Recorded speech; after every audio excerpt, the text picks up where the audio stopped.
IPB Internasional kembali mengadakan pendampingan terkait literasi digital content creator media sosial di wisata edukasi Subak Tebe Majalangu. Dalam hal ini diberikan pemaparan materi dalam strategi pemasaran dan promosi wisata edukasi di media sosial. Materi yang disampaikan mengenai giat-giat promosi di media sosial untuk mempromosikan wisata edukasi Subak Tebe Majalangu. Dalam kegiatan ini mengundang narasumber yang merupakan salah satu dosen IPB Internasional yang juga merupakan seorang konten kreator, yaitu Retno Cuitasari SSM Par. Memberikan tips bagaimana mengelola media sosial untuk mempromosikan destinasi wisata. Dikatakan untuk mempromosikan destinasi wisata di media sosial perlu adanya usaha untuk menyajikan suatu konten yang menarik untuk ditampilkan. Hal yang perlu diperhatikan adalah bagaimana menyajikannya dengan melakukan branding untuk destinasi wisata tersebut. Penyajian konten dengan visualisasi yang kreatif juga menjadi nilai tambah di dalamnya, serta aktif melakukan promosi dengan rutin mengunggah kegiatan yang ada di destinasi wisata tersebut di media sosial sehingga dapat ditonton oleh banyak orang.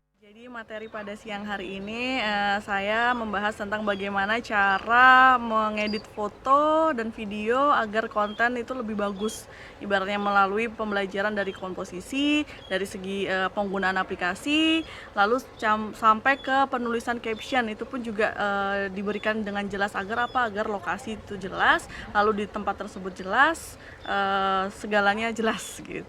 Harapannya bagi pengelola sendiri kan harus ada tim untuk konten ya, jadi mereka yang harus memang menghandle konten tersebut untuk diflorkan di masyarakat di feed dari Instagram Tebe Majalangu. Agar apa? Agar followers yang akan ke sini mereka bisa mencari-cari info supaya mereka lebih tertarik untuk datang ke Tebe Majalangu. Harapan kami setiap konten-konten yang kita tampilkan memang betul-betul murni berkegiatan. Kita tidak jarang bahkan tidak pernah menampilkan konten-konten yang sifatnya mengundang untuk menjadikan sesuatu kegiatan tersendiri.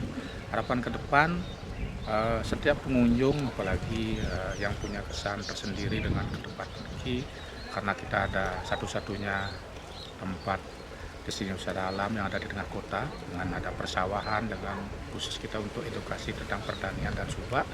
Ya, harapan kami anak-anak yang datang ke sini yang memiliki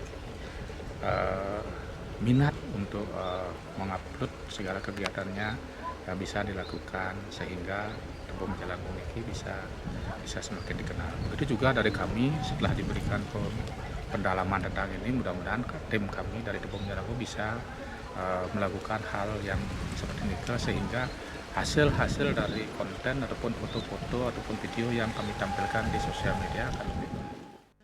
Dengan memberikan pendampingan berupa literasi digital, jadi kami berharap dari kampus bahwa kemampuan sumber daya manusia atau pengelola dari Subak Tebe Majalangu ini dapat meningkat juga, terutama dalam bagian marketing dan promosi secara online.